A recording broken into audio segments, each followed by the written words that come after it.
Hi guys, எல்லாரும் எப்படி இருக்கீங்க? நான் தான் அம்மு பேசுகிறேன். இன்றைக்கி நம்ம என்ன பார்க்க போகிறோன்னா, ப்ரீவியஸ் இயர் கொஸ்டின் பேப்பரில் கேட்கப்பட்ட முக்கியமான பர்சன்டேஜ் சம்ஸ் தான் நம்ம பார்க்க போகிறோம். பர்சன்டேஜினுடைய கடைசி வீடியோ இது. நீங்கள் எக்ஸாம் போகிறதுக்கு முன்னாடி இந்த பர்சன்டேஜ் சம்ஸ் எல்லாமே ஒரு வாட்டி பார்த்துட்டு போனீங்கனாலே கண்டிப்பாக இந்த கொஸ்டின் பேப்பரில் கேட்கக்கூடிய ஒரு கொஸ்டின் கூட நம்ம மிஸ் பண்ண மாட்டோம். பர்சன்டேஜில் கேட்கக்கூடிய ஒரு 7-8 சம்ஸை வந்து கண்டிப்பாக நம்ம ஸ்கோர் பண்ணிடுவோம். ஓகேவா? சரி, வாங்க வீடியோக்குள்ளே போகலாம்.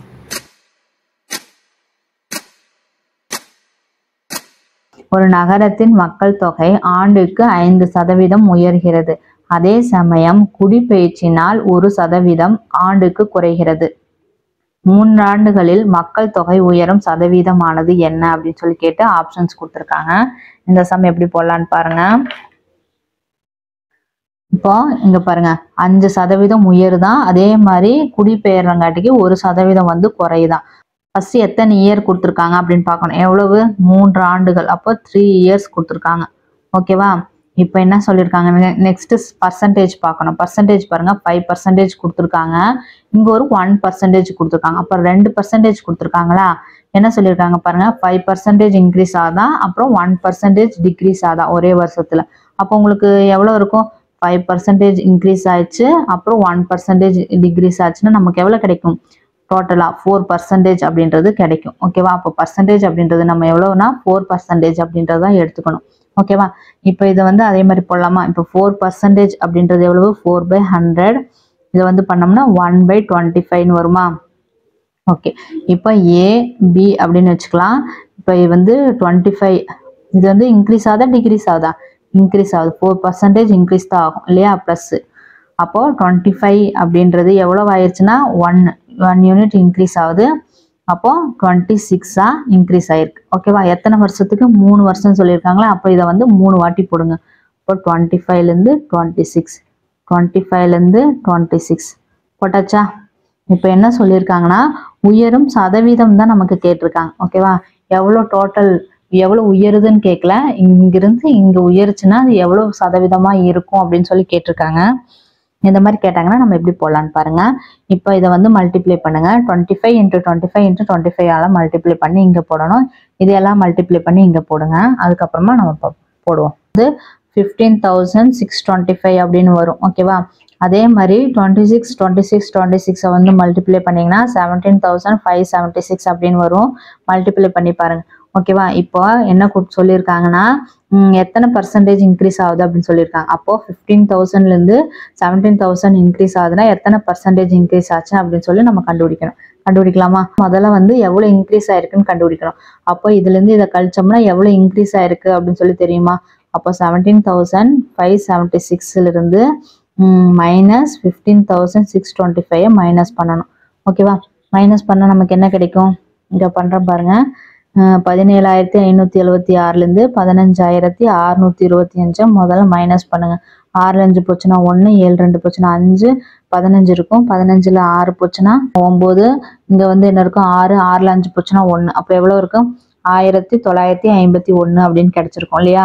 அப்போ மொத்தமா நமக்கு எவ்வளவு இன்க்ரீஸ் ஆயிருக்குன்னா 1951 கிடைச்சிருக்கு. இப்போ இந்த 1951 அப்படின்றது எத்தனை பர்சன்டேஜ் அப்படின்னு சொல்லி நம்ம கண்டுபிடிக்கணும். ஓகேவா? இப்போ நமக்கு என்ன கிடைச்சிருக்கு? 1951 அப்படின்னு கிடைச்சிருக்கா? ஓகே, இப்போ பாருங்க, 100% அப்படின்றது நமக்கு எவ்வளவு தெரியும்? இதுதான் 100%. சாரி, இதுதான் 100% இல்லையா? இது இன்க்ரீஸ் ஆன பர்சன்டேஜ். ஏன்னா இதுதான் 100%, இது இன்க்ரீஸ் ஆயிருக்கு. இது வந்து எவ்வளவா இருக்குது அப்படின்னு சொல்லி நம்ம கண்டுபிடிக்கணும். ஓகேவா? இப்போ 100% அப்படின்றது நமக்கு எவ்வளவு தெரியும்னா 15,625 தெரியுமா? இதான 100%. இது இன்க்ரீஸ் ஆயிருக்கு இல்லையா? அதனால 100% அப்படின்றது 15,625 அப்படின்னு தெரியும். இப்போ நம்ம 1% கண்டுபிடிங்க இதுல. அப்படி இல்லைன்னா இப்படியே டைரக்டா கண்டுபிடிங்களேன். இப்போ 1% அப்படின்னு கண்டுபிடிச்சு 1951 எத்தனை பர்சன்டேஜ் அப்படின்னு சொல்லி கண்டுபிடிக்கலாம். ஆனா இப்ப பாருங்க, இப்படி சிம்பிளா எப்படி கண்டுபிடிக்கணும்னு பாருங்க. டைரக்டா சிம்பிளிஃபை பண்ணுங்க. இது வந்து 5ஆல் அடிச்சோம்னா 2 5 10 20ன்னு கிடைக்கும். இது 5ஆல் அடிச்சோம்னா 3 5 15 1 5 2 5 10 5 25. மறுபடியும் இதை வந்து 5ஆல் அடிச்சா 4 5 20ன்னு கிடைக்குது. இது 5ஆல் அடிச்சோம்னா 6 5 30, மீதி 12, 2 5 10 5 25 கிடைச்சிச்சா? அப்போ 4 யூனிட். இதை வந்து 4ஆல் அடிச்சா பாயிண்ட்ல தான் வரும். ஆனா நீங்க இதை அப்படியே வச்சுக்கோங்க. இப்போ என்ன கிடைச்சிருக்கு நமக்கு? 4 யூனிட் அப்படின்றது 625 அப்படின்னு நமக்கு கிடைச்சிருக்கு. ஓகேவா? நமக்கு எவ்வளோ வேணும்? 1951 எவ்வளோ யூனிட் அப்படின்றது நமக்கு தெரியணும் இல்லையா? இப்போ பாருங்க எப்படி போடலான்னு. இப்போ 4ன்றது 625னா இது வந்து நியர்பை எவ்வளோ எதனால பெருக்கலாம் அப்படின்னு பாருங்க. 2ஆல போட்டோம்னா 2 போட்டோம்னா 6 2 12 தான் இருக்கும். இங்க 3 போட்டோம்னா இங்க 3ஆல போடுங்க. 3 போட்டா 6 18 நியர்பை வந்துருச்சா? இங்க 4ஆல போடுங்க. இங்கேயும் 4ஆல போட்டோம்னா 6 24,000 வந்துடும். அப்போ 24ன்றது அதிகமாயிடும். அப்போ நம்ம இங்க வந்து 3ஆல பெருக்கிக்கோம். அப்போ 3ஆல பெருக்கினா இங்கேயும் 3ஆல பெருக்கணுமா? அப்போ எவ்வளோ இருக்கும்? 12% அப்படின்னு வரும். 12 யூனிட். அப்போ 12% அப்படின்றது நமக்கு எவ்வளோ வருதுன்னா, இந்த 3ஆல பெருக்குங்க. 5 15 5 மிச்சம் 1 6 6 சாரி 2 6 6 1 7 6 18. அப்போ நமக்கு என்ன கிடைச்சதுக்கு? 1875. அப்போ 12% அப்படின்றது நமக்கு எவ்வளவு கிடைக்குது? 1875 கிடைக்குதா? இங்க பாருங்க 12% இருக்கா? இருக்கு. இங்க சீல தான் இருக்கு. மீதியெல்லாம் பாருங்க 10% வராது, 11.5% வராது, 12% வராது. ஏன்னா இங்க வந்து 1951 கொடுத்துருக்காங்க. நமக்கு 12% அப்படின்றது 1875 தான் வருது. நமக்கு கொடுத்தது 1951. இங்க 12% அப்படின்றது 1875. அப்போ 12ஓட அதிகமா தானே கண்டிப்பா இருக்கணும். அப்போ 12% கிடையாது. அப்போ 12ஓட அதிகம்னா 12% கிடையாது. அப்போ 12ஓட அதிகமானா 12.47% தான் கரெக்டான ஆன்சர். ஓகேவா? அப்போ option D is the correct answer அப்படின்னு சொல்லி நம்ம போட்டுடலாம். ஓகேவா? இது உங்களுக்கு கொஞ்சம் குழப்பற மாதிரி தெரியலாம். ஒண்ணுமே இல்லை. இது வந்து பெருக்குனீங்கன்னா 15,625 கிடைக்குது. இதை பெருக்குனீங்கன்னா 17,576 கிடைக்குது. இதனுடைய டிஃப்ரெண்ட் கண்டுபிடிக்கணும். 1951 கிடைக்குது. இந்த டிஃப்ரெண்ட் தான் எத்தனை பர்சன்டேஜ் அப்படின்னு நம்ம கண்டுபிடிக்கணும். டிஃப்ரெண்ட் எவ்வளோன்னு கண்டுபிடிச்சா நம்ம கொடுத்துருந்தாங்கன்னா அப்படியே போட்டுடலாம். ஆனா இவங்க வந்து பர்சன்டேஜ் கொடுத்துருக்காங்க. அப்ப நம்ம வந்து பர்சன்டேஜ் தான் கண்டுபிடிக்கணும் இல்லையா? அப்போ 1951ன்றது எவ்வளோ பர்சன்டேஜ்னு கண்டுபிடிக்கிறதுக்கு நம்ம என்ன பண்ணணும்னா 100% அப்படின்றது நமக்கு 15,625 தெரியும். அப்போ இதை வந்து சிம்பிளிஃபை பண்ணோம்னா 4% அப்படின்றது ஈஸியாக எடுக்க முடியுது. 4% அப்படின்றது 625 தெரியுது. அப்போ அதை வந்து 3ஆல பெருக்கணும்னா 12% எவ்வளோ நம்ம கண்டுபிடிச்சிடலாம். அந்த 12%ன்றது இவங்க கொடுத்துருக்காங்க. ஆனால் இது வந்து கரெக்டாக இல்லை, இதோட அதிகமாக இருக்கு. அப்போ 12ஓட அதிகமாக இருக்கிறங்காட்டிக்கு அப்போ ஆப்ஷன் டி மட்டும்தான் 12ஓட அதிகமாக இருக்கு. மீதியெல்லாம் சின்னதாக இருக்கங்காட்டிக்கு அது வராது. அப்போ option D is the correct answer அப்படின்னு நம்ம டக்குன்னு சொல்லிடலாம். சரி, இது வந்து இந்த மாதிரி கண்டுபிடிக்க எனக்கு தெரியல, ரொம்ப கன்ஃபியூஷனாக இருக்கு அப்படின்னா நம்ம எப்படி கண்டுபிடிக்கலாம்னா, இதனுடைய டிஃப்ரெண்ட் எவ்வளோ கிடைச்சிருக்கு? 1951 கிடைச்சிருக்கா? இங்க பாருங்க 1951 வித் ரெஸ்பெக்ட் டு எவ்வளோ பேசிக்கா இருந்திருக்கும்னா 15,625 தானே இருந்திருக்கும். அப்போ கீழே வந்து 15,625 இன்ட்டு 100% போட்டிங்கன்னா இதுக்கான பர்சன்டேஜ் வந்துடும். இதை வந்து சிம்பிளிஃபை பண்ணாலும் உங்களுக்கு ஆன்சர் வரும். ஓகேவா? இது வந்து பண்ணினே இருக்கணும். உங்களுக்கு கொஞ்சம் கஷ்டமா இருக்கும்னு சொல்லி தான் இந்த மாதிரி போட்டேன் நான். உங்களுக்கு இது தெரியும் அப்படின்னா நீங்க இப்படி போடலாம். இது போட்டாலும் அதே மாதிரி தான் வரும். இது வந்து 5ஆல் அடிச்சோம்னா 2 5 10 20ன்னு வரும். இது 5 5ஆல் அடிச்சோம் 3 5 1 5 5 2 5 10 5 25. மறுபடியும் இது வந்து 5ஆல் அடிச்சா 4 5 20ன்னு வரும். இது அதே மாதிரி 6 5 30 2 5 10 5 25. ஓகேவா? இதை வந்து என்ன அடிக்கலாம் பாருங்க, வரலையா? இது 5ஆல் அடிக்கலாம். ஆனால் இது வந்து 5ஆல் அடிக்க முடியுமா? இது 4ஆல் அடிக்க முடியுமா? முடியாது. அப்போ இந்த மாதிரி வந்து நிற்கும். உங்களுக்கு ரொம்ப கஷ்டமா இருக்கும். புள்ளியில வரும், ரொம்ப குழப்பமாக இருக்கும். அதனாலதான் நான் இப்படி சொன்னேன். ஓகேவா? உங்களுக்கு புரிஞ்சுதா? நெக்ஸ்ட் சம் பார்ப்போமா? நெக்ஸ்ட் சம் பாருங்க. ஒரு சிறு முதலீட்டு தொழிற்சாலையில் முதலாளி மொத்த தொகையில் 40% இயந்திர பொருட்களுக்காகவும் 25% கட்டிடத்திற்காகவும் 15% மூலப்பொருட்கள் வாங்கவும் 5% மர சாமான்களுக்காகவும் செலவழித்த நிலையில் மீதம் ரூபாய் 1,30,500 வைத்துள்ளார் எனில் அவர் வைத்திருந்த மொத்த தொகையானது எவ்வளவு அப்படின்னு சொல்லி கேட்டிருக்காங்க. இந்த மாதிரி கொஸ்டின்ஸ் கேட்டாங்கன்னா நம்ம எப்படி போடலாம் அப்படின்றது பாருங்க. ஒரு அமௌண்ட் வச்சிருக்காரு, அதில் இது எல்லாத்தையும் இத்தனை பர்சன்டேஜில் வாங்கிட்டாருன்னா மீதம் வந்து கொடுத்துருக்காங்க. ஓகேவா? அப்போது அவர் எத்தனை பர்சன்டேஜுக்கு முதல்ல வாங்கியிருக்காரு அப்படின்றத நம்ம கண்டுபிடிக்கணும். மொத்த அமௌண்ட் அப்படின்றது தான் 100%. ஓகேவா? மொத்த அமௌண்ட் எவ்வளோன்னு தான் நம்ம கேட்டிருக்காங்க. மொத்த தொகை இப்போ மொத்த தொகைனா 100% எவ்வளோ அப்படின்னு சொல்லி கொஸ்டின் கேட்டிருக்காங்க. நம்ம கண்டுபிடிக்கலாம். எவ்வளோலாம் செலவழிச்சாரோ அதை வந்து 100%லேருந்து மைனஸ் பண்ணோம்னா அதுதான் மீதம். மீதம் வந்து கொடுத்துருப்பாங்க. அது கூட கம்பேர் பண்ணோம்னா நமக்கு வந்து ஆன்சர் வந்துடும். போடலாமா? அப்போ என்ன கொடுத்துருக்காங்க? 40% கொடுத்துருக்காங்க. எல்லாத்தையும் அப்படியே ஆட் பண்ண வேண்டியதான். 40% ப்ளஸ் 25% ப்ளஸ் 15% ப்ளஸ் 5%. ஓகேவா? இது எல்லாமே அவர் வந்து செலவு பண்ணிட்டார் இல்லையா? அப்போ எத்தனை செலவு பண்ணியிருக்காரு பாருங்கள். 40, 50, 60, 70, 85. அப்போ 85% அப்படின்றத செலவு செஞ்சுட்டார் இல்லையா? அப்போ மீதி அவர்கிட்ட எவ்வளோ இருக்கும்? 100% கையில் இருந்தது. அதில் 85% வந்து செலவு பண்ணிட்டார்னா மீதி அவருக்கு 15% வந்து கையில் இருக்கும் இல்லையா? அப்போது 15% அப்படின்றது எவ்வளோ அப்படின்றத அவங்க கொடுத்துட்டாங்க. மீதம் அவர் கையில் 1,30,500 ரூபாய் இருக்குது. அதுதான் 15%ன்றது. அப்போது 1,30,500 ரூபாய் அப்படின்றது நமக்கு என்னன்னு தெரியும்னா 15%ன்றது கண்டுபிடிச்சிட்டோம். இப்போ என்ன கேட்குறாங்க?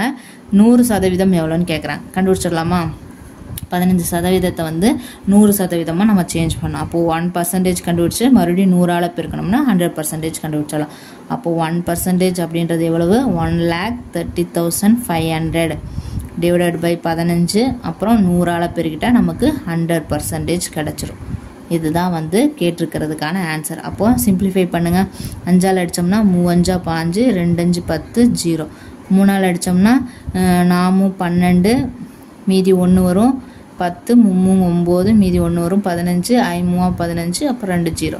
அப்போ நமக்கு எவ்வளோ கிடச்சிருக்குது? 100%ன்றது 4 3 5 2 0 இன்ட்டு 20 அப்படின்னு கிடைக்குது. அப்போ இதை வந்து நம்ம வந்து மல்டிப்ளை பண்ண ஆன்சர் வந்துடும். ஓகேவா? 4 2 8க்கு மேலே தான் வரும். இதெல்லாமே 7ன்னு இருக்குது. அப்போ இது வராது, இது வராது, இது வராது. ஆன்சர் என்ன வரும் நமக்கு? Option B is the correct ஆன்சர்னு. ஐயோ சாரி, இப்படி வரும். 43,500 இன்ட்டு 20 அப்படின்னு வந்திருக்குது. இப்போ வந்து இது வந்து 20ஆல் மல்டிப்ளை பண்ண ஆன்சர் வந்துடும். இங்கே பாருங்கள். 4 2 8 8க்கு மேலே தான் வரும். இங்கே எல்லாமே 7ன்னு இருக்குது. இது மட்டும்தான் 8ன்னு இருக்குது. அப்போ இந்த ஆப்ஷன் எல்லாமே வராது. Option B is the correct answer. ஓகேவா? இந்த மல்டிப்ளை பண்ணணுன்ற கூட அவசியம் கிடையாது. ஓகே, புரிஞ்சிச்சா? நெக்ஸ்ட் சம் பார்ப்போமா? எக்ஸ் மற்றும் ஒய் இரு தையல்காரர்கள் சேர்ந்து வாரத்தில் ரூபாய் 550 சம்பளமாக பெறுகின்றனர். ஒய்யின் சம்பளத்தில் 120%ஐ எக்ஸ் சம்பளமாக பெறுகிறார் எனில் ஒய்யின் வார சம்பளம் என்ன அப்படின்னு சொல்லி கேட்டால் ஆப்ஷன்ஸ் கொடுத்துருக்காங்க. இது எப்படி போடலான்னு பாருங்கள். எக்ஸ் ஒய் 2 பேர் இருக்காங்க. வார சம்பளம் வாங்குறாங்க. வாரம் தான் கேட்டிருக்காங்க. அப்போ எதுவுமே சேஞ்ச் பண்ண வேணாம். அப்படியே நமக்கு வந்து கண்டுபிடிச்சா போதும். ஓகேவா? எவ்வளோ கொடுத்துருக்காங்க? 550 ரூபா. அப்போது எக்ஸும் ஒய்யும் சேர்ந்து தான் எவ்வளோ வாங்குறாங்க? 550 ரூபா வாங்குறாங்க. ஓகேவா? இப்போ பாருங்கள், இங்கே பர்சன்டேஜ் ஒன்று கொடுத்துருக்காங்க பாருங்கள். ஒய்யின் சம்பளத்தில் ஒய்யினுடைய சம்பளத்தில் 120 சம்பளத்தை வந்து யார் வாங்குறா? எக்ஸ் வாங்குறா. இப்போ ஒய்யோட 120% வந்து எக்ஸ் வந்து வாங்குது அப்படின்னு சொல்லியிருக்காங்க. இப்போ இதை பாருங்கள் எப்படி போடலான்னு பாருங்கள். இப்போ 120 நம்ம எப்படி எழுதலாம்? 120/100 அப்படின்னு எழுதலாமா? எழுதுனா சிம்பிளிஃபை பண்ணால் நமக்கு என்ன கிடைக்கும்? 1 0க்கு 1 0, 6 2 12, I 2 10. ஓகேவா? அப்போ 6/5. இதில் வந்து எக்ஸ் எது ஒய் எதுன்னு முதல்ல நம்ம தெரிஞ்சுக்கணும். 120 அப்படின்றது யார்? எக்ஸ் தானே. அப்போது 6ன்றது யார்? எக்ஸு. 5ன்றது யார்? ஒய் அப்படின்னு நம்ம வச்சுக்கணும். ஓகேவா? ஒய்யினுடைய 120% வந்து எக்ஸ் வாங்குதான். அப்போ எக்ஸுன்றது எவ்வளவு? 120. அப்போது மேலே இருக்கிறது யார்? எக்ஸு. கீழே இருக்கிறது யார்? ஒய் அப்படின்னு சொல்லி போட்டுக்கலாம். இப்போ பாருங்கள், எக்ஸு ஒய்ன்னு இருக்குது. எக்ஸ் எவ்வளவு? 6 இல்லையா? ஒய் எவ்வளவு? 5. இதில் வந்து ஆட் தானே பண்ணணும், நீங்கள் அப்படியே போடுறீங்க அப்படின்னு கேட்டாங்கன்னா இங்கே வந்து ஆட் பண்ணுறதெல்லாம் ஒன்றுமே சொல்லலை. அவங்களே சொல்லிட்டாங்க 120%ன்றது அவ்வளோதான் அப்படின்னு சொல்லி கொடுத்துருக்காங்க. அப்போது இவங்க வந்து அதிகரிக்குது குறையுது அப்படின்னு ஒன்றுமே கொடுக்கல. அப்போ அதனால் நம்ம அப்படியே டைரெக்டாக போட்டுட்டோம். இப்போ பாருங்கள், எக்ஸுன்றது 6ன்னு கிடச்சிச்சு, ஒய்ன்றது 5ன்னு கிடச்சிச்சா. இப்போ என்ன சொல்கிறாங்க? 2 பேர் சேர்ந்து தான் 550 ரூபா அப்படின்றது சம்பளமாக வாங்கியிருக்காங்க. அப்போ 2 வந்து ஆட் பண்ணிக்கோங்க. 6 5 எவ்வளவு? 11. அப்போ 11 யூனிட் அப்படின்றது நமக்கு எவ்வளோன்னு தெரியும்? 550ன்றது தெரியும். அப்போ 1 யூனிட் அப்படின்றது எவ்வளவு? 50ன்றது கிடச்சிரும். ஓகேவா? அப்போ 1 யூனிட் அப்படின்றது 50னா நமக்கு என்ன கேட்டிருக்காங்கன்னு பாருங்கள். ஒய்யினுடைய வார சம்பளம் ஒய் எவ்வளவு? 5. அப்போ இது 5ஆல் பெருக்கிட்டால் நமக்கு ஆன்சர் கிடச்சிரும். அப்போ 5ஆல் பெருக்குங்க. 5 25 250 ரூபாய். அப்போது ஒய்யினுடைய வார சம்பளம் எவ்வளவு? 250. B is the correct answer. ஓகேவா? இதுவே எக்ஸினுடைய சம்பளம் எவ்வளோன்னு கேட்டாங்கன்னா எக்ஸ் எவ்வளவு 6. அப்போ வந்து 6 வந்து இதெல்லாம் பெருக்கிட்டோம்னா நமக்கு எக்ஸ் கிடைச்சிடும். நம்ம எப்படி கேட்டாலும் அவங்க எப்படி கேட்டாலும் நம்ம வந்து போட்டுடலாம் இந்த மாதிரி போட்டிங்கன்னா. ஓகேவா? ஒன்றுமே இல்லை, அவங்க எக்ஸ் ப்ளஸ் ஒய்ன்றது அவங்க கொடுத்துட்டாங்க. 2 பேர்த்தினுடைய வார சம்பளம் 550ன்னு கொடுத்துட்டு இந்த இடத்துல தான் எல்லாத்துக்குமே குழப்பம். 120% அப்படின்றது என்ன அப்படின்றது தான். ஒய்யினுடைய சம்பளத்தில் 120 வந்து எக்ஸ் சம்பளமா, அப்போ 120ன்றது எக்ஸ்ன்றது தெரியும். அப்போ சிம்பிளிஃபை பண்ணோன்னா 120க்கு நேரம் யார் வரா 6 யூனிட் வருது. 6 யூனிட்ன்றது நம்ம எக்ஸ் அப்படின்னு வச்சுக்கிறோம். 5 யூனிட்ன்றது இன்னொருத்தவங்க யார் ஒய். அப்போ ஒய்ன்னு வச்சுட்டு அப்போ எப்பவும் போல் கண்டுபிடிச்சோம்னா நமக்கு ஆன்சர் வந்துடும். ஓகேவா? நெக்ஸ்ட் சம் பார்ப்போமா? கூட்டு வட்டியில் ரூபாய் 20,000க்கு 10% கூட்டு வட்டிக்கு கூடுதல் ரூபாய் 26,620 கிடைக்க எத்தனை ஆண்டுகள் தேவை அப்படின்னு கேட்டிருக்காங்க. இதில் இயர்ஸ் எவ்வளோ அப்படின்றது தான் கொஸ்டினாக இருக்குது. ஓகேவா? இது எப்படி போடலான்னு பாருங்க. என்ன கொடுத்துருக்காங்க? கூட்டு வட்டி காம்பவுண்ட் இன்ட்ரெஸ்ட்டில் கொடுத்துருக்காங்க. அதெல்லாம் நமக்கு தேவையில்லை. பர்சன்டேஜில் நம்ம வந்து எப்போவுமே போடுற மாதிரி போடலாம். 20,000 அப்படின்றது 10% ஆண்டு வட்டி விதத்தில் கொடுத்துருக்காங்க. எத்தனை வருஷம் அப்படின்னு சொல்லி கேட்டிருக்காங்க. இது பாருங்க, எவ்வளோ கொடுத்துருக்காங்கன்னா 20,000 இல்லையா? இதுதான் அசல். எவ்வளோ சேஞ்ச் ஆகிருக்கு? 26,620 ரூபாயாக சேஞ்ச் ஆகிருக்கு. ஓகேவா? இப்போ நம்ம நார்மலாக என்ன பண்ணுவோம்? 10% அப்படின்றத நம்ம எப்படி போடுவோம்னா 1/10 அப்படின்னு போடுவோம். அப்புறம் 10 to இன்க்ரீஸ் ஆகிருக்கு இல்லையா? 20,000லேருந்து 26,620 ரூபா இன்க்ரீஸ் ஆகிருக்கு. இது வந்து ஃபஸ்ட்டு வந்து இந்த அமௌண்ட்டாக இருந்தது, அது லாஸ்ட்டில் என்ன அமௌண்ட்டாக இருக்குது அப்படின்றத நம்ம கண்டுபிடிக்கணும். அப்போ 10ன்றது என்னவாயிருக்கும்? 11ஆக சேஞ்ச் ஆகிருக்கும் இல்லையா? 10 + 1 மேலே 1 தானே இருக்குது. அப்போ 10ன்றது என்னவாயிருக்கும்? 11 ஆயிருக்கும். இந்த மாதிரி எத்தனை தடவை போட்டால் இந்த ஆன்சர் வருதோ அத்தனை தடவை போடுறது தான் நம்மளுக்கு இயர்ஸாக இருக்கும் இல்லையா? நம்ம எப்போவுமே இந்த இடத்துல என்ன சொல்லியிருப்பாங்க? 2 இயர்ஸ்னா 10, 11 மறுபடியும் இன்னொரு தடவை 10, 11 அப்படின்னு சொல்லி போட்டு நம்ம வந்து சிம்பிளிஃபை பண்ணுவோம் இல்லையா? இதில் வந்து இவங்க வந்து எத்தனை இயர்னு கேட்டிருக்காங்க, நம்பர்ஸ் அவங்க கொடுத்துட்டாங்க. அப்போ நம்ம இந்த இதில் வந்து எத்தனை தடவை போடணும் அப்படின்றத நமக்கு தெரியணும். ஓகேவா? இப்போ பாருங்க, இங்கே 10 அப்படின்னு இருக்குன்னா நெக்ஸ்ட்டு 2வது இயராக இருந்தாலும் மறுபடியும் 10, 11 போடுவோம். 3வது இருந்தாலும் 10, 11 போடுவோம். 4ஆக இருந்ததுன்னா 10, 11 தான் போடுவோம் இல்லையா? அப்போ இந்த இடத்துல நமக்கு என்ன வரும்னா, இந்த சைடில் இது என்னன்னு தெரியாது, இந்த இடத்துல என்ன வரும்னா கண்டிப்பாக 10னுடைய சம்திங் பவராக தான் இருக்கும் இல்லையா?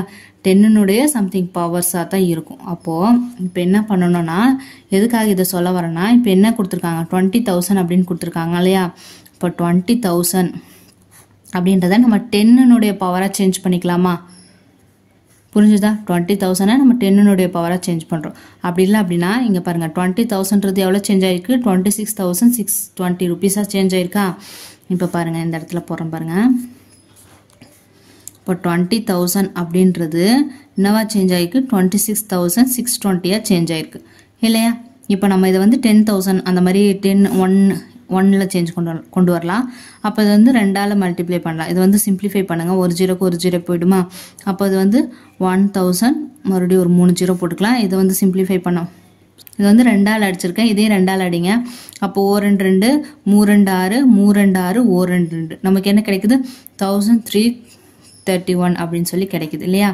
இங்கே பாருங்கள் என்ன கிடைச்சிருக்கு? 1000லேருந்து 1,331 வரைக்கும் எத்தனை வருஷம் அப்படின்னு சொல்லி சிம்பிளிஃபை பண்ணிட்டோம். இது எங்கே பார்த்த மாதிரி இருக்குதா? இதுதான். அப்போ எத்தனை 0 போட்டிருக்கோம்? 3 0. அப்போ இன்னொரு 10 போட்டோம்னா நமக்கு இங்கே என்ன கிடைச்சிரும்? மல்டிப்ளை பண்ணால் 10 10 10. அப்போ இங்கே 1000 கிடைச்சிரும். இங்கே என்ன வரும்? 11 × 11 × 11 எவ்வளோ கிடைக்கும் நமக்கு? 1,331. 11 × 11 × 11 என்ன கிடைக்கும்? 1,331 அப்படின்னு கிடைச்சிருச்சு. அப்போது இதுலேருந்து என்ன தெரியுதுன்னா 1000லேருந்து 1,331 சேஞ்ச் ஆகிருக்கு. இதுதான் நம்ம கேட்டிருக்காங்க. அது சேஞ்ச் ஆகிருக்கு. எத்தனை வருஷம் ஆகுனா எத்தனை டைம் போட்டிருக்கோம்? 1 2 3. அப்போ 3 டைம். அப்போ 3 இயர்ஸ் ஆகும் அப்படின்னு சொல்லிடலாம். அப்போ ஆன்சர் என்னது? Option B 3 years. ஓகேவா? புரிஞ்சிச்சா உங்களுக்கு சம்மு? இந்த மாதிரி கேட்டாங்கன்னா நம்ம ஈஸியாக போட்டுடலாம். இப்போ 10% அப்படின்னு கொடுத்தா 1/10 நம்ம சிம்பிளிஃபை பண்ணிட்டோம். இன்க்ரீஸ் ஆகுது. அதுலேருந்து 10லேருந்து 11 இன்க்ரீஸ் ஆகிருக்கு. எத்தனை டைம் ஆயிருக்கும் அப்படின்றத நம்ம வந்து கண்டுபிடிக்கணும். அதுக்காக என்ன பண்ணுறோன்னா 20,000த்தையும் 26,620 எழுதிக்கிறோம்.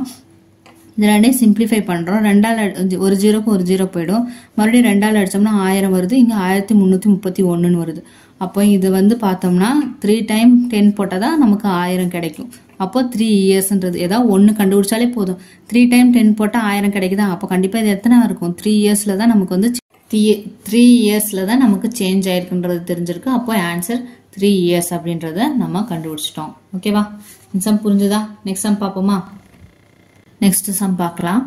இரு எண்ணின் கூடுதல் 2490 ஒரு எண்ணின் 6.5% மற்றொரு எண்ணின் 8.5%ற்கு சமம் எனில் அந்த எண்ணை காண்க அப்படின்னு கேட்டிருக்காங்க.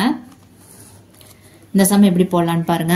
இப்ப 2 எண்ணினுடைய கூடுதல் சொல்லியிருக்காங்களா, ஏன்னு வச்சுக்கலாம். ஏ பிளஸ் பின்றது எவ்வளோனா 2490 அவங்க கொடுத்துட்டாங்க. இன்னொன்னு என்ன சொல்லியிருக்காங்க, ஒரு எண்ணினுடைய 6.5%, ஒரு எண்ணுனா ஏன்னு வச்சுக்கலாம். அப்ப ஏனுடைய 6.5% நம்ம எப்படி எழுதலாம்னா 65/1000 போடலாம். அதாவது எப்படி போட்டோம்னா 6.5%னா 100ன்னு போடுவோமா.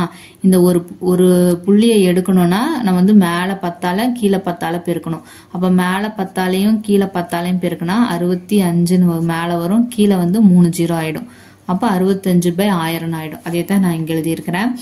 ஏன்றது 65/1000க்கும் மற்றொரு எண் 8.5%க்கும் சமம். அப்ப சமம்னா ஈக்குவல் டு போட்டுக்கோங்க.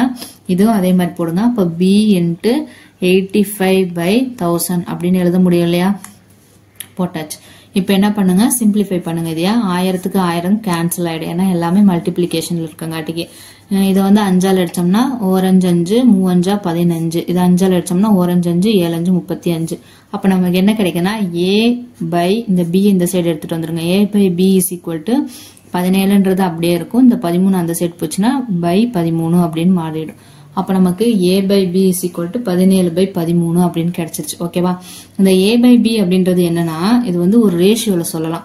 a:b அப்படின்னு சொல்லலாம். a:b என்னது, ஏன்றது 17 bன்றது எவ்வளவு 13 அப்படின்னு நம்ம சொல்லலாம். அதாவது என்ன சொல்றேன்னா, xன்றது 1ஆ இருக்கும் இந்த இடத்துல. சம் xன்றது என்னன்னா சம் நம்பர். ஓகேவா? இதுக்கு நம்பர் வந்து xன்றது 1ஆ இருக்கும் அப்படின்னு நம்ம வச்சுக்கிறோம். ஏன் இப்படி சொல்றேன்னா, இப்ப பாருங்க, இங்க பாருங்க, a பை bன்றது 17/13, a பிளஸ் bன்றது 2490 இருக்கு இல்லையா? அப்போ நம்ம என்ன எழுதலாம்னா, ஏக்கு பதிலா என்னன்னு எழுதலாம்னா, a பிளஸ் b கொடுத்துருக்காங்க இல்லையா? இப்ப ஏக்கு பதிலா என்னன்னு எழுதலாம்னா 17xன்னு எழுதலாம். ஏன்னா ஒரு நம்பர் இந்த இடத்துல போட்டாதான் அது வந்து ஃபுல்லான ஒரு நம்பரா கிடைக்கும். ஓகேவா? அப்போ 17xன்னு போடலாம். பிளஸ் பிக்கு பதிலா என்னன்னு போடலாம்னா 13ன்னு போட்டக்கூடாது. 17 பிளஸ் 13 வந்து 2490 வருமா? வராது. ஒரு மடங்கு வந்து பெருக்கினாதான் 2490 வரும். அந்த மடங்கு ஒண்ணுன்னு பார்த்தோம்னா அதுதான் எக்ஸ் அப்படின்னு நான் சொல்லியிருக்கேன். இது வந்து காமனா தான் இருக்கும். ஏன்னா ஏ ரேஷியோ பின்றது 17 13னா ஒரு சம் நம்பர் வந்து நம்ம கண்டுபிடிக்கணும். ஓகேவா? அப்போ பின்றது எவ்வளவு 13. அப்போ 13x அப்படின்னு வச்சுக்கிறோம். ஈக்குவல் டு எவ்வளவுனா 2490. இந்த ஸ்டெப் எப்படி போட்டோன்னு தெரிஞ்சுச்சா? 17ன்றது டைரக்டா அப்படியே போடக்கூடாது. 17 பிளஸ் 13ன்னு போட்டு நம்ம வந்து ஆன்சர் கண்டுபிடிக்க முடியாது. 17x பிளஸ் 13xன்னு போடணும். எக்ஸ்னா என்னன்னா சம் நம்பர். இதுக்குள்ள ஏதாவது ஒரு நம்பரை பொதுவா ஒரு நம்பரை பெருக்கினாதான் நமக்கு வந்து இந்த நம்பர் கிடைக்கும். ஓகேவா? இப்ப பாருங்க, 17x 13xையும் கூட்டுங்க. கூட்டினா என்ன வரும்? 10 20 30xன்னு வருமா?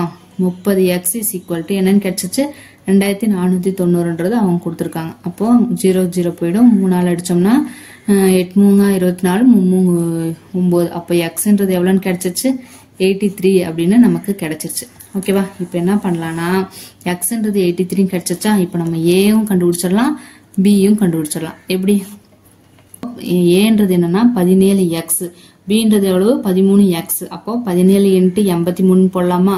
17 × 83. பின்றது எவ்வளவு 13 × 83. இது ரெண்டையும் பெருக்கினா நமக்கு a × b கிடைச்சிரும். ஓகேவா? அப்ப ஏன்றது எவ்வளவு 17 × 83. அப்போ 17 × 83 எவ்வளவு வருது உங்களுக்கு? 17ஐயும் 83ஐயும் பெருக்குங்க. 7 3 21 கொண்டு மிச்சம் 2 3 5 8 3 7 8 56 6 மிச்சம் 5 8 10 13 எவ்வளாச்சு 1 போறேன் 1 11 மீது 1 4 1. அப்போ ஏன்றது எவ்வளவு 1411 கிடைக்குது. அப்ப எங்க இருக்கு 1411? ஆப்ஷன் டி மட்டும்தான். ஏ வந்து 1411 இருக்கு. ஓகேவா? ஒன்றும் இல்லை, ஏ பிளஸ் பின்றது அவங்க கொடுத்துட்டாங்க. அப்புறம் ஏன்றது இந்த பர்சன்டேஜுக்கும் இந்த பர்சன்டேஜுக்கும் வந்து சமமாக இருக்குது அப்படின்னு சொல்லி கொடுத்துருக்காங்க. அதை நம்ம போட்டோம்னா நமக்கு என்ன கிடைக்குதுன்னா A by B is equal to 17/13 கிடைச்சிச்சு. ஓகேவா? இதில் வந்து 17ன்றது டைரெக்டாக ஏல வந்து சப்ஸ்டியூட் பண்ண முடியாது. காமனாக எக்ஸ் அப்படின்னு சொல்லி நம்ம பொதுவாக எழுதிக்கிறோம். அது தெரியாத நம்பர் தான் நம்ம எக்ஸ் அப்படின்னு வச்சுக்கிறோம். 17ல் ஒரு எக்ஸ் இருக்குது, 13ல் ஒரு எக்ஸ் இருக்குது. ஓகேவா? இது வந்து ஒரு ரேஷியோ மெத்தடில் இருக்குது. ஓகேவா? இப்போ என்ன பண்ணணும்னா இந்த எக்ஸ் கண்டுபிடிக்கிறதுக்காக நம்ம என்ன பண்றோம், ஏக்கு பதிலா 17x பிளஸ் பிக்கு பதிலா 13x போட்டுட்டு அவங்க ஏ பிளஸ் பின்ற ஒரு நம்பர் கொடுத்துருக்காங்களே அதையும் போட்டுக்கிறோம். இது ரெண்டையும் வந்து ஆட் பண்ணோம்னா நமக்கு 30x வருது. சிம்பிளிஃபை பண்ணோம்னா எக்ஸ்ன்றது நமக்கு கிடைச்சிருச்சு. எக்ஸ்ன்றது என்னன்னா 83 நமக்கு கிடைச்சிருச்சு. இது எதுக்காகனா ஏ மற்றும் பின்னுடைய நம்பரை கண்டுபிடிக்கிறதுக்கு. அந்த எக்ஸுக்கு பதிலா அந்த நம்பரை வந்து சப்ஸ்டியூட் பண்ணோம்னா ஏன்றது 17 × 83 ஆகும், பின்றது 13 × 83 ஆகும் கிடைக்கும். இது ரெண்டையும் வந்து சிம்பிளிஃபை பண்ணோம்னா இது ரெண்டையும் வந்து மல்டிப்ளிகேஷன் பண்ணோம்னா நமக்கு ஆன்சர் கிடைச்சிடும். இது பார்க்கறதுக்கு உங்களுக்கு குழப்பற மாதிரி இருக்கும். குழப்பற இடம் என்னன்னு பார்த்தோம்னா இந்த இடம் ஒண்ணுதான். ஏன்றது 17, பின்றது 13ன்னு வச்சுட்டு நம்ம ஒண்ணுமே பண்ண முடியாது இல்லையா? அதனால ஒரு பொதுவா காமனா நம்ம எக்ஸ்ன்னு வச்சுதான் இதை வந்து சப்ஸ்டியூட் பண்ணி நம்ம ஆன்சர் கொண்டு வரோம். ஓகேவா? புரிஞ்சுதா? நெக்ஸ்ட் சம் பார்ப்போமா? ஓகே, இந்த சம் பாருங்க எப்படி போடலான்னு. ஒரு மாணவன் ஒரு எண்ணை 5/3 என்று பெருக்குவதற்கு பதிலாக 3/5 என்று பெருக்கிவிட்டால் அதனால் அந்த கணக்கில் ஏற்படும் சந்தி பிழையை காண்க அப்படின்னு சொல்லி ஆப்ஷன்ஸ் கொடுத்துருக்காங்க. பர்சன்டேஜ்ல இந்த மாதிரி கொஸ்டின் கேட்டா எப்படி போடலான்னு பாருங்க. இது வந்து ஒரு எண்ணை கொடுத்துட்டு அந்த எண்ணை வந்து மாத்தி பெருக்கிட்டாங்கன்னா எப்படி வந்து வருது அப்படின்னு சொல்லி கேட்பாங்க. ஓகே, இந்த மாதிரி கொஸ்டின் கேட்டாங்கன்னா நம்ம எப்படி போடலாம் அப்படின்னு பாருங்க. இப்போ பாருங்க, ஆக்சுவலி ஒரிஜினல் நம்பர் என்னன்னு பார்த்தோம்னா 5/3 இல்லையா? 5/3 அப்படின்னு பெருக்கிறதுக்கு பதிலாக அவங்க என்ன எழுதிட்டாங்க, 3/5 அப்படின்னு சொல்லிட்டு எழுதிட்டாங்க. இந்த மாதிரி கேட்டாங்கன்னா ஃபர்ஸ்ட் எப்பவுமே மைனஸ் பண்ணிடுங்க. ஓகேவா? அப்போ 5/3 இருந்து 3/5 மைனஸ் பண்ணுங்க. மைனஸ் பண்ணா நமக்கு என்ன கிடைக்கும்? எல்சிஎம் எடுத்தா 5×15 கிடைக்கும். இல்லை கிராஸ் மல்டிப்ளிகேஷன் கூட போடலாம். 5×15 கிடைக்கும், 25 கிடைக்கும், 3×9 கிடைக்கும். சிம்பிளிஃபை பண்ணா நமக்கு என்ன கிடைக்கும்? 16/15 அப்படின்னு சொல்லி கிடைச்சிருச்சு. ஓகேவா? இந்த மாதிரி பிழை சம்ஸ் எல்லாம் கேட்டா ஃபர்ஸ்ட் மைனஸ் பண்ணிடுங்க. பண்ணிட்டா நமக்கு என்ன கிடைக்குது? 16/15 அப்படின்றதான் கிடைக்குது. ஓகேவா? இதுல எத்தனை சதவீதம் வந்து தப்பு அப்படின்னு சொல்லி கேட்கறாங்க. இப்போ பர்சன்டேஜ் கண்டுபிடிக்கணும். எப்படி கண்டுபிடிக்கலாம் பாருங்க. இப்போ வந்து நம்ம ஆக்சுவலி போட வேண்டிய நம்பர் வந்து இன்னும் எவ்வளோனா 16/15. ஓகேவா? அப்போ 16/15 வித் ரெஸ்பெக்ட் டு எது கரெக்டான நம்பர்? 5/3ன்றதான கரெக்டான நம்பர். அப்போ கீழே என்ன எழுதணும்? கரெக்டான நம்பர் 5/3 × 100 பர்சன்டேஜ்ல கண்டுபிடிக்கிறோம். 5/3 அப்படின்றது தான் கரெக்டான நம்பரு. நம்ம எப்படி எவ்வளவு தப்பா எழுதியிருக்கோம் அப்படின்னு பார்த்தோம்னா 16/15. ஓகேவா? × 100. 100ன்றது என்னன்னா வித் பர்சன்டேஜ்ல கேட்டிருக்காங்காட்டிக்கு நம்ம 100 அப்படின்னு பிரிக்கிறோம். இப்போ இதை வந்து சிம்பிளிஃபை பண்ணோம்னா நமக்கு ஆன்சர் வந்துடும். இதை பாருங்க எப்படி எழுதலாம்னா 16 கீழ் 15 போட்டுக்கலாம். இந்த கீழே இருக்கிறது இந்த சைட் போனோம்னா மல்டிப்ளிகேஷன்ல போட்டு இதை வந்து தலைகீழா எழுதணும். அப்போ 3/5 அப்படின்னு எழுதிக்கலாமா? × 100 ஆல்ரெடி இங்க இருக்கு இல்லையா, அந்த 100. ஓகேவா? இதை சிம்பிளிஃபை பண்ணுங்க, ஆன்சர் வந்துடும். 1 3s are 3, 5 3s are 15, 1 5s are 5, 2 5s are 10, 0, 1 5s are 5, 4 5s are 20. அப்ப என்ன கிடைக்குது நமக்கு? 16 × 4 அப்படின்னு கிடைச்சிருக்கு. அப்ப இது ரெண்டையும் பெருக்குனா நமக்கு என்ன கிடைக்கும்? 6 24, 1 4 64. அப்போ நமக்கு எவ்வளவு பிழையா இருக்குது? 64% வந்து பிழையா தான் இருக்குது. அப்போ option D is the correct answer. ஓகேவா? 64% பிழையாக எழுதப்பட்டிருக்குது அப்படின்னு நம்ம சொல்லலாம். ஓகேவா? இந்த மாதிரி சம் கேட்டால் நம்ம இப்படி தான் போடணும். ஒன்றுமே இல்லை, இந்த மாதிரி எப்போவுமே வந்து பிழையாக எழுதியிருக்கணும்.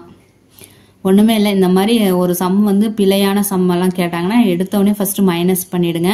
மைனஸ் பண்ணால் நமக்கு 16/15 கிடைக்கும். இது ஏன் மைனஸ் பண்ணுறோன்னா நம்ம வந்து ஒரு நம்பருக்கு பதிலாக இன்னொரு நம்பராக வந்து ஃபிக்ஸ் பண்ணி எழுதியிருக்கோம் இல்லையா? அப்போ அதை வந்து கழிச்சோம்னா மொத்தம் எவ்வளோ வரும்னா 16/15 வரும்.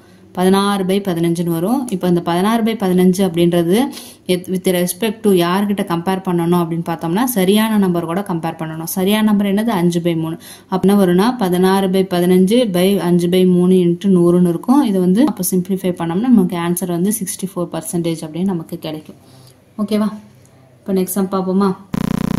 ஓகே, நெக்ஸ்ட் கொஸ்டின் பார்க்கலாம். ஒருவர் 7% வட்டி வீதத்தில் அவருடைய முதலீட்டின் 1/3 பகுதியையும் 8% வட்டி வீதத்தில் அவருடைய முதலீட்டின் 4/1 பகுதியையும் மீதமுள்ளதை 10% வட்டி வீதத்திலும் முதலீடு செய்துள்ளார். அவருடைய வருட வருமானம் ரூபாய் 561 எனில் அவருடைய முதலீட்டை காண்க அப்படின்னு சொல்லி இந்த சம் கொடுத்திருக்காங்க. இந்த சம் வந்து ஈஸியான சம் தான். ஆனா இந்த கொஸ்டினை நீங்க அண்டர்ஸ்டாண்ட் பண்ணிக்கிட்டா மட்டும்தான் ஈஸியா இருக்கும். இல்லைன்னா கொஞ்சம் கஷ்டமான ஒரு சம் தான் இது. இது எப்படி போடலாம் அப்படின்றத பார்க்கலாம். ஈஸி தான், ஆனா புரிஞ்சுக்கிட்டா ஒண்ணுமே இல்ல. சரி வாங்க இந்த சம் எப்படி போடலான்னு பாருங்க. இப்போ சம் என்ன சொல்றாங்க அப்படின்னா, ஒருத்தர் வந்து ஒரு அமௌண்ட்டை வந்து இன்வெஸ்ட் பண்றாங்க. ஓகேவா? இப்போ நம்ம பேங்க்ல போய் இன்வெஸ்ட் பண்ற மாதிரி ஒரு குறிப்பிட்ட அமௌண்ட்டை வந்து இன்வெஸ்ட் பண்றாங்க. அது வந்து பிரிச்சு இன்வெஸ்ட் பண்றாரு. அதாவது 1/3 மூன்றில் ஒரு பகுதினா 1/3 பகுதியை வந்து 7% வட்டி கொடுக்குறாங்களே அவங்க கிட்டையும், மீதி இன்னொன்னு வந்து பார்த்தோம்னா 4 ஒரு பகுதி 1/4 பார்ட் வந்து 8% வட்டிலையும் வந்து இன்வெஸ்ட் பண்றாரு. அது போக மீதி அவர்கிட்ட இருக்கிற அமௌண்ட்டை வந்து 10% வட்டி விதத்துல இன்வெஸ்ட் பண்றாருன்னா அவருக்கு அந்த மாதிரி இன்வெஸ்ட் பண்ணதுனால வருடத்துல அவருக்கு வரக்கூடிய வருமானம் எவ்வளவு இருக்குன்னா 561 அப்படின்னு சொல்லியிருக்காங்க. அப்போ அவருடைய இன்வெஸ்ட் பண்ணார்லயே ஒரு அமௌண்ட் அது எவ்வளவு அப்படின்னு சொல்லி இந்த கொஸ்டின் வந்து கேட்டிருக்காங்க. ஓகேவா? இதுதான் கொஸ்டின். இப்ப நம்ம ஆன்சர் போடலாமா? இப்ப பாருங்க, எவ்வளவு அமௌண்ட்ன்றது நமக்கு தெரியாது, அதை நம்ம கண்டுபிடிக்கணும். அதுக்கு முன்னாடி இவங்க பாருங்களேன், எல்லாமே ஒரு பிராக்ஷன்ல கொடுத்துருக்காங்க. 3 ஒரு பகுதி அப்படின்னா 1/3 பார்ட். ஓகேவா? இன்னொன்னு என்ன கொடுத்துருக்காங்க, 4 ஒரு பகுதி, அப்போ 1/4 பார்ட். இந்த மாதிரி பிராக்ஷன்ல எல்லாம் சம்ஸ் கேட்டாங்கன்னா ஃபர்ஸ்ட் வந்து இது காமனா ஒன்னு எடுத்துக்கோங்க. ஒரு ஹோல் நம்பர் மாதிரி ஒரு காமனா எடுத்துக்கிட்டாதான் நம்ம போடுறதுக்கு ஈஸியா இருக்கும். இப்போ காமனானா இதுக்கு எல்சிஎம் எடுத்தா 12 பார்ட். ஓகேவா? இந்த மாதிரி எடுத்தாதான் நம்மளுக்கு வந்து சிம்பிளிஃபை பண்ணும்போது ஒரு ஈஸியா இருக்கும். 12 பார்ட்ல 1/3னா நமக்கு எவ்வளவுன்னு தெரியும், 4 பார்ட். அப்ப அந்த 4 பார்ட் அப்படின்றத நம்ம என்ன பண்ணிக்கலாம், 7% வட்டி விகிதத்துல இன்வெஸ்ட் பண்ணிருக்காரு அப்படின்னு நம்ம சொல்லலாம். டோட்டலா அவர்கிட்ட 12 பார்ட்டான ஒரு அமௌண்ட் இருக்குது. அதுல 1/3 பார்ட்டை கொண்டு போய் 7% இன்வெஸ்ட் பண்றதா சம் சொல்லியிருக்காங்க. அந்த மாதிரி இந்த சம் போட போறோம். ஓகேவா? அப்போ நமக்கு டோட்டலா இன்வெஸ்ட் பண்ற ஒரு அமௌண்ட் எவ்வளவுன்னு பார்த்தோம்னா 12 பகுதியா நம்ம பிரிச்சுக்கலாம். ஓகேவா? இப்போ இது வந்து 3ஆ பிரிச்சு இன்வெஸ்ட் பண்றாங்க இல்லையா? ஃபர்ஸ்ட் என்ன பண்றாங்க, 12 பகுதியில் 1/3 பார்ட், அப்புறம் 1/4 பார்ட், மீதி இருக்கிற ஒரு பார்ட். ஓகேவா? 1/3 பார்ட் அப்படின்னா 12 பார்ட்ல 1/3ன்றது எவ்வளவு பார்ட் நான் சொல்லியிருக்கேன், 4 பார்ட். எப்படி வந்து தெரியலையா? 12 into 1/3 போட்டோம்னா 1 3s are 3, 4 3s are 12 வரும். அப்போ 4 பார்ட். 4 பார்ட்டை 7%ல இன்வெஸ்ட் பண்றாரு. அப்போ எவ்வளவு கிடைக்கும் நமக்கு, 28% அப்படின்னு சொல்லி கிடைக்கும். ஓகேவா? அடுத்தது பாருங்க, 1/4 பார்ட். 1/4 பார்ட் எவ்வளவுக்கு இன்வெஸ்ட் பண்றதா சொல்லியிருக்காங்கன்னா 8%ல இன்வெஸ்ட் பண்றாங்க. இதுல எவ்வளவு பண்றாங்க, 8% இல்லையா? அப்போ 1/4ன்றது எவ்வளவு வரும் நமக்கு, 3ன்னு வரும் இல்லையா? 3 into 8 8 3 24%. புரிஞ்சுச்சா? இது எப்படி போட்டேன்னு, 1/4 into 12 பார்ட்னா நமக்கு எத்தனை பார்ட்னு கிடைக்கும், 12ல 3. அப்போ 3 பகுதி அப்படின்றத எத்தனைல இன்வெஸ்ட் பண்றாங்க, 8%ல இன்வெஸ்ட் பண்றாங்க அப்படின்னு தெரியும். அப்புறம் 8 3 24% அப்படின்றது நம்ம இங்க எழுதியிருக்கோம். ஓகேவா? இதுல பாருங்க, மொத்தம் 12 பார்ட். அதுல 1/3 பார்ட்ன்றது 4 பகுதி. இதுல 1/4 பார்ட் அப்படின்றது எவ்வளவு சொல்லியிருக்கா, 3ன்னு சொல்லியிருக்கா. அப்போ 12 பகுதியில இதுல 4, இதுல 3 போயிடுச்சுன்னா மீதி எவ்வளவு இருக்கும், 12ல 4 3 7, 12ல 7 போச்சுன்னா மீதி 5 இருக்கும் இல்லையா? அப்ப அந்த 5 பார்ட்டை எதுல இன்வெஸ்ட் பண்றாங்க, 10%ல இன்வெஸ்ட் பண்றாங்க. அப்போ 5 வந்து 10%ல இன்வெஸ்ட் பண்ணா நமக்கு எவ்வளவு கிடைக்கும், 50% அப்படின்ற ஒரு அமௌண்ட் கிடைக்கும். ஓகேவா? இப்போ நெக்ஸ்ட் என்ன பண்ணணும்னா இதனுடைய டோட்டல் பாருங்க, என்னென்ன கிடைச்சிருக்கு நமக்கு, 28% plus 24% plus 50% அப்படின்னு சொல்லி கிடைச்சிருக்குது. அப்ப இதை வந்து டோட்டல் பண்ணோம்னா நமக்கு எவ்வளவு கிடைக்குன்னா 50 70 80 90 102. அப்போ 102% அப்படின்றது நமக்கு கிடைச்சிருக்கு. ஓகேவா? அப்போ ஒருத்தர் வந்து 12 பகுதியா ஒரு அமௌண்ட்டை இன்வெஸ்ட் பண்றாரு. அதனால அவருக்கு கிடைக்கிறது எவ்வளவுன்னு பார்த்தோம்னா 102% வந்து வருமானமா கிடைக்குது. இவங்க என்ன சொல்லியிருக்காங்கன்னா 561 ரூபாய் கிடைக்குதுன்னு சொல்லியிருக்காங்க. அப்ப என்ன பண்ணலாம், 102 அப்படின்றது நமக்கு என்னன்னு தெரியும், 561 ரூபாய் அப்படின்னு நம்ம எழுதிக்கலாம் இல்லையா? இப்ப எழுதிக்கிட்டோம். இப்ப 102% அப்படின்றது 561 ரூபானா 1% எவ்வளவுன்னு நம்ம கண்டுபிடிச்சிடலாம் இல்லையா? எப்படி, 561 டிவைடட் பை 102 அப்படின்னு நம்ம போடுவோம். ஓகேவா? இப்போ நம்ம என்ன பண்ணுவோம், இதுக்கப்புறம் 100% அப்படின்னு சொல்லி கண்டுபிடிப்போம் இல்லையா? 100% அப்படின்னு கண்டுபிடிக்கிறதுக்கு நம்ம என்ன பண்ணுவோம் 561 டிவைடட் பை 102 இன்ட்டு 100 அப்படின்னு போடுவோம். கரெக்டா? ஓகே. ஆனா இங்க 100% அப்படின்னு சொல்லி மட்டும் போடக்கூடாது. ஒரு பார்ட்னாதான் நமக்கு 100%. ஆனா நமக்கு எவ்வளவு இருக்குது 12 பார்ட்ஸ் இருக்குது. 1 பார்ட்னா 100%. நமக்கு 12 பார்ட்ஸ் இருக்கு இல்லையா?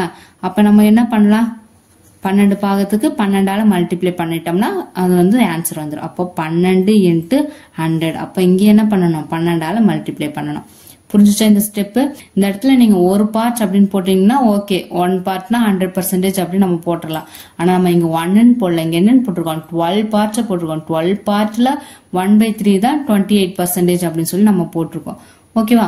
அப்ப என்ன பண்ணணும் அந்த 12 வந்து 100ஓட மல்டிப்ளை பண்ணி போடணும். 12 இன்ட்டு 100. அதே மாதிரி இந்த சைடும் 12 இன்ட்டு 100 அப்படின்னு சொல்லி மல்டிப்ளை பண்ணி போட்டிருக்கோம். இப்போ இது வந்து சிம்பிளிஃபை பண்ணோம்னா நமக்கு ஆன்சர் வந்து இதுதான் வந்து என்னது அவர் வந்து முதலீடு பண்ண அமௌண்ட். சிம்பிளிஃபை பண்ணலாமா? இப்போ 2ஆல் அடிச்சோம்னா 6 12 சாரி I2 10 O2 2ன்னு வரும். இது 2ஆல் அடிச்சோம்னா 6 12ன்னு வரும். ஓகேவா? இதை வந்து 3ஆல் அடிச்சோம்னா 1 3 3 2 3 6. அப்போ 1 3 3 4 5 21 7 3 21. இது 3ஆல் அடிச்சா 2 3 6ன்னு வரும். ஓகேவா? இப்போ இதை வந்து 17ஆல அடிக்கலாமா? ஒரு 17 17. இது வந்து 17ஆல அடிச்சோம்னா 17 51ன்னு இருக்கும். மீதி 5 வரும் 51. அப்போ 17 51. அப்ப என்ன ஆன்சர் வருது 33 இன்ட்டு 100 இன்ட்டு 2ன்னு வருதா? அப்போ 33 இன்ட்டு 100 இன்ட்டு 2. அப்ப எவ்வளவு ஆச்சு 33 2 பெருக்கணும்னா 66 0 0ன்னு வரும்.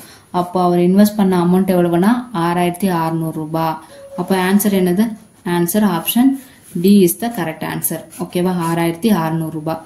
இந்த சம்ம வந்து பார்த்தா உங்களுக்கு இவ்வளவு பெருசா இருக்கிற மாதிரி தெரியலாம். ஆனா ரொம்ப ஈஸி தான் புரிஞ்சுட்டோம்னா. ஓகேவா? அது மட்டும் இல்லாம இந்த சம்ம வந்து 2 விதமா கேட்டிருக்காங்க எக்ஸாம்ல. இதே சம்ம 2 விதமா கேட்டிருக்காங்க. அதுல ஒரு ஃபர்ஸ்ட் டைப் நான் போட்டேன். இன்னொரு டைப் எப்படி கேட்டிருக்காங்க அப்படின்றத நெக்ஸ்ட் வீடியோல நான் போடுறேன் பாருங்க. ஓகே, இப்போ நெக்ஸ்ட் சம் பார்க்கலாம். ஓகே, இப்போ இந்த சம் பாருங்க. ஒருவர் தனது மூலதனத்தில் 1/3 மடங்கு 7% வட்டிக்கும் 1/4 மடங்கு 8% வட்டிக்கும் மீத தொகை 10% வட்டிக்கும் முதலீடு செய்கிறார். அதன் மூலம் அவர் மாத வருமானமாக ரூபாய் 561 பெறுகிறார் எனில் அவர் முதலீடு செய்த மொத்த தொகை எவ்வளவு? இது போன சம் மாதிரியே தானே இருக்குது அப்படின்னு தெரியுது இல்லையா? இதுக்கு முன்னாடி போட்ட சம்மும் இதே மாதிரி தான் போட்டோம். ஆனா இதுல ஒரு சின்ன கரெக்ஷன் இருக்குது. என்னன்னு பாருங்க. இதுல அதே அமௌண்ட் தான் கொடுத்துருக்காங்க. ஆனா இந்த இடத்துல என்ன சொல்லியிருக்காங்க மாத வருமானமாக 561 ரூபாய் வாங்குறதா சொல்லியிருக்காங்க. போன சம்ல நம்ம பார்த்தோம் இல்லையா? அதுல என்ன சொல்லியிருந்தாங்கன்னா வருடத்துல வந்து 561 ரூபாய் வாங்குறதா சொல்லியிருந்தாங்க. ஓகேவா? இப்போ இதுல நம்ம என்ன தெரிஞ்சுக்கணும்னா ஒரு மாதிரி பர்சன்டேஜ் அப்படின்னு சொல்லி கொடுத்தாங்கன்னா இது எப்பவுமே இயர்லியில தான் வந்து சொல்லுவாங்க. ஓகேவா? வருடத்திற்கான வட்டி விகிதத்தை தான் வந்து சொல்லுவாங்க. எப்பவுமே மாசத்துக்கான வட்டி விகிதம் அப்படின்னு சொல்லி சொல்ல மாட்டாங்க. அப்படி சொல்ற மாதிரி இருந்தா அவங்க வந்து மென்ஷன் பண்ணிருப்பாங்க. எப்பவுமே ஒரு வட்டின்னு சொன்னாலே அது வருடத்துக்கான வட்டியா தான் இருக்கும். நம்ம வந்து வட்டி சம்பளம் போடும்போது அது பார்க்கலாம். இப்போ இந்த இடத்துல என்ன கொடுத்துருக்காங்கன்னா எல்லாமே வருடத்துக்கு கொடுத்துருக்காங்க. ஆனா இந்த அமௌண்ட் கொடுத்துருக்காங்க இல்லையா? இது மட்டும் என்னன்னு பார்த்தோம்னா மாத வருமானம் 561 ரூபாய் வாங்குறதா சொல்லியிருக்காங்க. அப்ப என்ன பண்ணணும்னா இந்த 561 ரூபான்றது மாத வருமானம்னா இதை வந்து வருடத்துக்கு மாத்திட்டு அந்த அமௌண்ட்டை வச்சுட்டு நமக்கு எவ்வளவு இன்வெஸ்ட் பண்ணிருக்காங்க அப்படின்னு சொல்லி நம்ம கண்டுபிடிக்கணும். போன சம் மாறியதான், இதை மட்டும் சேஞ்ச் பண்ணா போதும். நான் சொன்னதை வச்சு நீங்க அது போட்டு பாக்குறீங்கன்னா பாஸ் பண்ணி போட்டு பாருங்க. இந்த சம் எப்படி போலான்றதை நான் போடுறேன் பாருங்க.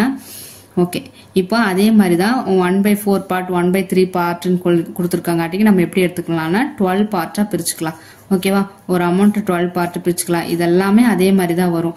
இது எவ்வளவு வரும் 1/3 பார்ட் வந்து 7% வட்டி விகிதத்திலும் 1/4 பார்ட் வந்து 8% வட்டி விகிதத்திலும் மீதத்தை வந்து 10% வட்டி விகிதத்திலும் இன்வெஸ்ட் பண்றாங்க. அப்ப இங்க எவ்வளவு வரும் 4 7 28%. இங்க என்ன வரும் 3. அப்போ 3 8 8 24%.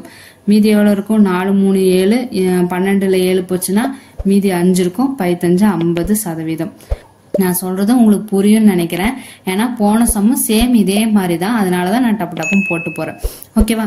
இது வரைக்கும் போட்டாச்சா? இப்ப என்ன பண்ணலான்னு பாருங்க. இவங்க என்ன கொடுத்துருக்காங்க, மாத வருமானம் 561. அப்போ 561 ரூபான்றது மாத வருமானம். நமக்கு இயர்லி தான் வேணும், அதனால 12ஆல பெருக்கிக்காங்க. அப்போ 561 12ஆல பெருக்குனா என்ன வருது? 1 2 2 6 2 12க்கு 2 மிச்சம் 1 I 2 10 1 10 1 11 மீதி 561 அப்படி எழுதிக்கலாம். எவ்வளவு வருது? 2 3 7 6. அப்போ நமக்கு வருட வருமானம் எவ்வளவுன்னு கிடைச்சிருக்கு? 6732 ரூபான்னு கிடைச்சிருக்கு. ஓகேவா? இதுதான் வந்து பார்த்தோம்னா இயர்லிக்கு கிடைக்குது. ஓகேவா? இப்ப பாருங்க, இது எவ்வளவு கிடைக்கும் நமக்கு? 102% அப்படின்றது. இப்ப எப்படி கம்பேர் பண்ணலாம்? 561 கூட கம்பேர் பண்ணக்கூடாது. எது கூட பண்ணணும்னா 6732 கூட தான் கம்பேர் பண்ணணும். ஓகேவா? ஏன்னா இது வந்து இயர்லிக்கானதான் 102%. இங்கேயும் இயர்லி தான் போடணும். அதனால 6732 அப்படின்னு சொல்லி போட்டுக்கிறோம். இப்ப 102%ன்றது 6732னா 1% எவ்வளவுன்னு கண்டுபிடிக்கணும். 6732 by 102 போனோம். நமக்கு டோட்டல் இன்வெஸ்ட் பண்ணது அமௌண்ட் கேக்குறாங்க இல்லையா? முதலீடு எவ்வளவு? முதலீடுன்றது 12 பார்ட். ஒரு பார்ட்ன்றது 100%னா 12 பார்ட்ன்றது 12 × 100ன்னு வரும். அப்போ டோட்டல் முதலீடு இன்வெஸ்ட் பண்ணாங்க இல்லையா? முதலீடு அப்படின்றது எவ்வளவுன்னு பார்த்தோம்னா 12 × 100 பர்சன்டேஜ். ஓகேவா? Is equal to 6732 by 102 into இங்க என்ன பண்ணுமோ அதே இங்கே பண்ணுங்க. 12 × 100 அப்படின்னு போட்டு சிம்பிளிஃபை பண்ண ஆன்சர் வந்துடும். ஓகேவா? பண்ணுவோமா சிம்பிளிஃபை? இப்ப இதை வந்து 2ஆல் அடிச்சோம்னா I 2 10 1 2 2. இது 2ஆல் அடிச்சோம்னா 6 2 12. இது வந்து 3ஆல் அடிச்சோம்னா 2 3 6. இந்த 3ஆல் அடிச்சோம்னா 1 3 3 7 3 21 17ன்னு கிடைச்சிச்சு. இதை வந்து சிம்பிளிஃபை பண்ணலாம். 1 17 17 17ஆல அடிச்சோம்னா நமக்கு 396 அப்படின்னு சொல்லி கிடைக்குது. ஓகேவா? அடிச்சு பாருங்க. 17ஆல அடிச்சோம்னா நமக்கு 396 கிடைக்குது. அப்போ நம்ம ஆன்சர் என்ன வரும்னா 396 × 2 396 × 2 200ன்னு வருமா? இப்போ 6 2 12 2 மிச்சம் 32 18 19 9 மிச்சம் 6 1 7 2 0. அப்ப என்ன கிடைக்குது நமக்கு? 79200 அப்படின்றத இன்வெஸ்ட் பண்ணிருக்காரு. அப்போ ஆப்ஷன் என்ன வரும்?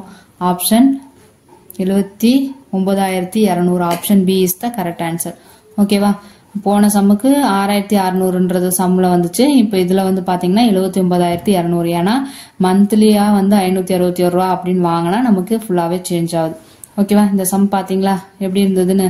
கொஞ்சம் புரிஞ்சுட்டீங்கன்னா ஒண்ணுமே இல்லை, ஈஸி தான். ஓகேவா? இந்த மாதிரி சம் கேட்டாங்கன்னா நீங்க இப்படி போட்டீங்கன்னா ரொம்ப ரொம்ப ஈஸியா இருக்கும். ஓகேவா? இதுல மறக்கிறது என்னன்னு பார்த்தோம்னா இந்த 100% மட்டும் கண்டுபிடிக்க கூடாது. எவ்வளவு நம்ம பார்ட்டா பிரிக்கிறோமோ அதை கூட சேர்த்து பர்சன்டேஜ் கண்டுபிடிச்சீங்கன்னா உங்களுக்கு வந்து ஆன்சர் வந்து கரெக்டா வரும். ஓகே, பர்சன்டேஜ் சம்ஸ் எல்லாமே நான் வந்து கம்ப்ளீட் பண்ணிட்டேன். இதை மட்டுமே நீங்கள் ப்ராக்டிஸ் பண்ணாலே போதும். பர்சன்டேஜ் சம்ஸ் எப்படி கேட்டாலுமே நம்ம ஸ்கோர் பண்ணிடலாம். ரொம்ப ஈஸியாகவும் ட்ரிக்கியாகவும் சொல்லி கொடுத்துருக்கேன். நீங்கள் வந்து இதை ஃபாலோ பண்ணுங்கள். பிடிச்சிருந்தா லைக் பண்ணுங்கள், உங்கள் ஃப்ரெண்ட்ஸுக்கெல்லாம் ஷேர் பண்ணுங்கள், சப்ஸ்கிரைப் பண்ணுங்கள். தேங்க்யூ, பாய். நெக்ஸ்ட் வீடியோவில் பார்க்கலாம்.